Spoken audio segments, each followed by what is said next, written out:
The dodo, a giant flightless pigeon that lived on one single island, Mauritius. In 1598, Dutch sailors landed there for the first time.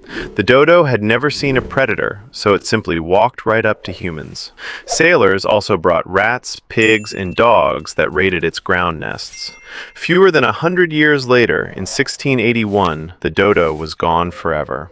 It became the symbol of a word we now use every day, extinct. The woolly mammoth, an ice age giant that roamed frozen plains for hundreds of thousands of years. Then, Earth's climate warmed and its icy grasslands began to shrink. Early humans hunted it for meat, fur, and bone. A small population survived on Wrangel Island, isolated from the mainland. The last group held on until about 4,000 years ago. Mammoths were still alive when the Egyptian pyramids were already being built. The Tasmanian tiger, not a wolf, but a marsupial that carried its young in a pouch. By modern times, it survived only on the island of Tasmania. Farmers believed it killed their sheep, so the government paid a bounty to hunt it down. Thousands were killed in just a few decades. The very last known thylacine died alone in a zoo in 1936. Legal protection was granted just 59 days before it died. The passenger pigeon. There were once billions of them, maybe the most common bird on Earth. Witnesses said their migrating flocks could darken the sky for hours. They were hunted by the millions and shipped by the trainload, sold cheaply as food. Within just a few decades, billions became thousands, then nothing. The last known passenger pigeon was a female named Martha. She died alone in a Cincinnati zoo in 1914. The great auk. This flightless seabird was actually the original penguin, before the name got borrowed. It only bred on a handful of remote rocky islands in the North Atlantic. Hunters killed it by the thousands for its soft down feathers. As it grew rare, collectors paid huge sums for the last specimens. The very last known pair was killed in 1844, their single egg crushed in the process. The rarer it got, the more valuable it became, and the harder hunters chased it. Steller's sea cow, a gentle giant that could grow over 30 feet long. It was officially discovered by science in 1741 near a remote island. Passing sailors hunted it for meat since it floated calmly and couldn't dive to escape. From its discovery to its extinction took only 27 years. By 1768, the species was completely wiped out. Humanity had barely begun studying it before it was already gone. The quagga. Imagine a zebra that was only striped on the front half of its body. It once roamed the plains of South Africa in huge herds.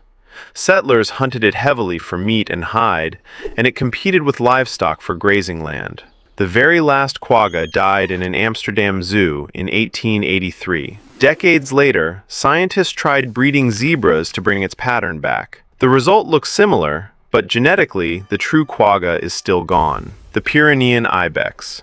It lived high in the Pyrenees Mountains between Spain and France. Overhunting pushed its numbers down for centuries. By the year 2000, only one individual remained, a female named Celia.